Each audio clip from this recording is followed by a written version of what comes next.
जय हिंद। एक बार फिर से स्वागत है नए वीडियो पे। इस वीडियो के माध्यम से जो इन्फॉर्मेशन बता रहा हूँ, इन्फॉर्मेशन जितने भी कैंडिडेट डिग्री पार्ट 3 के परीक्षा दिए थे, जिनका रिजल्ट आया, और बहुत ऐसे कैंडिडेट हैं जो अपने मार्क से असंतुष्ट हैं, तो वो कमेंट करके कह रहे थे कि सर स्क्रूटनी का क्या प्रोसेस होता है और स्क्रूटनी में नंबर बढ़ता है या नहीं बढ़ता है। और आप लोगों को एक स्पेशल बात भी बताऊंगा कि अगर आपको अपने आप पर विश्वास है तब क्या करना है।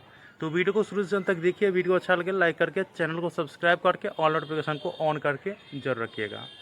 सबसे पहले देखिए, आप लोगों को मैं बता दूं, जितने भी कैंडिडेट अपने रिजल्ट से असंतुष्ट हैं ना, तो फर्स्ट स्टेप रहता है स्क्रूटनी का।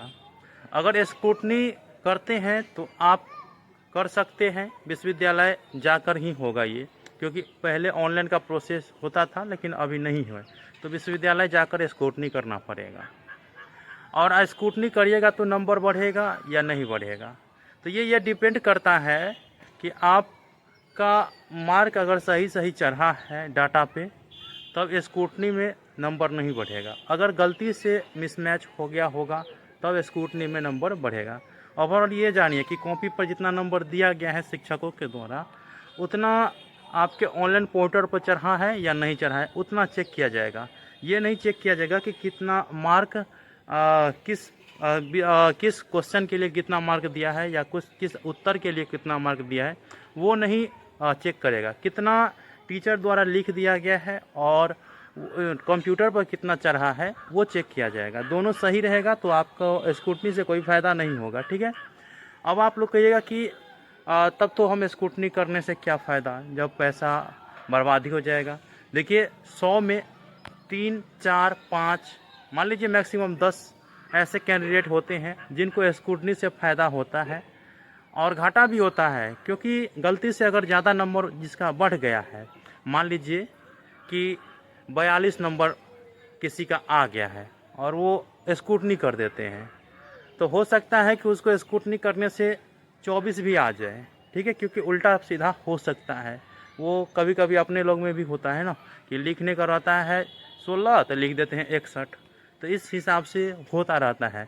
तो इसमें भी घाटा हो सकता है, बहुत को नाफा भी होगा कि जिसका 24 चढ़ा होगा 42 हो जाएगा, 16 चढ़ा होगा 61 हो जाएगा, या जिसका 61 चढ़ा होगा 16 भी हो सकता है। तो ये बात होती है। अब आप लोग कहिएगा कि सर हमको तो अपने आप पर विश्वास है, स्क्रूटनी करें या कुछ और। देखिए, अपने आप पर विश्वास है, आप अच्छे से लिखें, आपको विश्वास है कि मुझे इतना अंक आना चाहिए था। इस स्थिति में आप लोगों को आरटीआई करनी है, ठीक है। आरटीआई करनी है, लगभग 2000 रुपया तक लगेंगे, लेकिन आरटीआई करिएगा तो उसमें आपको कॉपी दिया जाएगा, ठीक है। आपको कॉपी देने के बाद आप जो लिखे हैं किस कॉपी में किस क्वेश्चन के आंसर हेतु कितना नंबर दिया गया है, वो सभी चीज़ लिखा रहेगा, और कितना नंबर काटा गया है तो वो अनुमान लगा सकेंगे आप कि अगर 15 नंबर का कोई क्वेश्चन था जिसमें आपको 8 नंबर दिया है तो 7 नंबर वैसे ही काट लिया है, तो उस हिसाब से आप देख रहेंगे। अगर वहाँ पे आपको लगेगा कि नहीं, इस क्वेश्चन के लिए आंसर होना चाहिए था या उस क्वेश्चन के आंसर को चेक ही नहीं किया, तो उस स्थिति में आपका नंबर बढ़ेगा।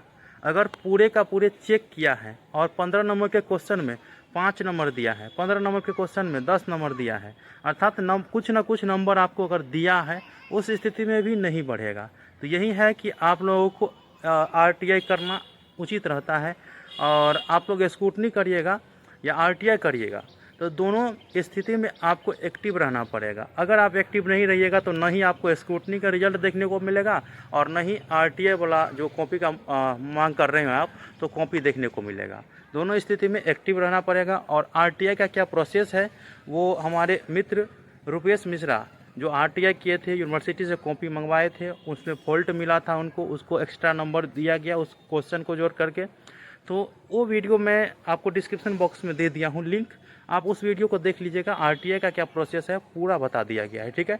स्क्रूटनी करने से फ़ायदा भी हो सकता है, घाटा भी हो सकता है। मैक्सिमम लोग को जो है ना अंक नहीं बढ़ता है, नोचन देखने को मिलता है, और कुछ ही कैंडिडेट होते हैं जिनको थोड़ा सुधार हो पाता है। तो मिलते हैं अगले वीडियो में, तब तक के लिए धन्यवाद।